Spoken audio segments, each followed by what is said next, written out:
Good evening, I'm Melvin Slag. Tonight on the North Bank Show, I'll be going out of my way to patronise you with oblique cultural references, which will be, quite frankly, of no relevance to 99.9% of the UK population.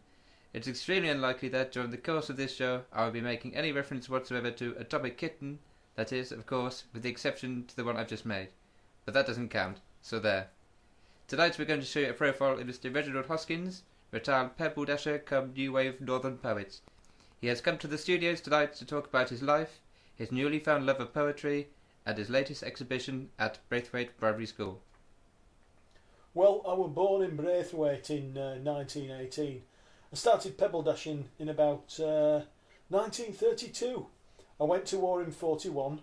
Whilst I was out there on the front in Germany, they posted me as a machine gun operative. They called it a transferable skill set. It was just like pebble dashing all them jerrys to death. Fantastic. Anyway, after the war, I came home and did my job until I retired in 1983. Since then, I've been concentrating as much time as possible on my poetry. Right. So unlike some of your friends who settled down to a full retirement of erratic facial hair growth and incontinence, you decide to concentrate on poetry. Why is that? I found it a very good way of expressing myself, my feelings and all that.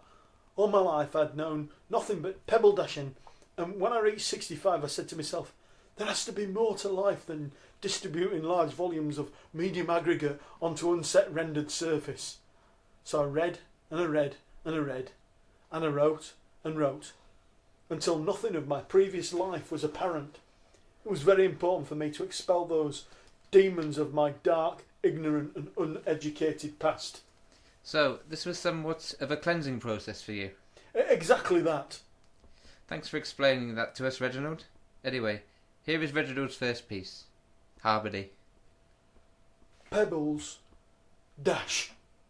On the walls they slash. Lovely finish. Cup of tea, missus. Dash them pebbles. So, Reginald, can you tell us a little something about that piece, please? Sure. That piece is an oral manifestation of the neo-linguistic confessional, creating a deliberate juxtaposition between the norms of money and status and the lack of opportunities that exist for self-expressionism within the lower macro-democratic echelons of a modern British societal structure. Right. Just one little question. Far away. Do you see any elements of your previous life having an impact upon your writing in any way whatsoever? It's funny you should mention that. No!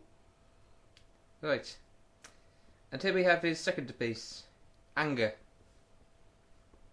Watch them pebbles fly. Not in the sky. Not at the floor. Nor at the door. On't wall. So that's it then, Reg. Mm-hmm. Well, can you actually tell us what you were trying to say with that last poem, Anger? Well, I was actually trying to express my anger towards the Brown Blairite coalition that has driven our society away from having a true left-wing socialist political option. So do you not feel, however, that there was perhaps the most subtle of all subtle references to pebble dashing? You're an educated man, Melvin. However, I have to seriously question your critical judgment in this regard. I would challenge any learned individual to read through my text and be able to make a link between those words and my pre-retirement life. So, pebbles dash, on the walls they slash, has nothing to do with pebble dashing. How could it? Well, anyway, we finish here with a final piece by Mr. Reginald Hoskins, a poem called Jealousy. Dark, dark down below, casting doubts deep within my soul, such pointless pain, accentuated by a lust to be and a fear of not believing.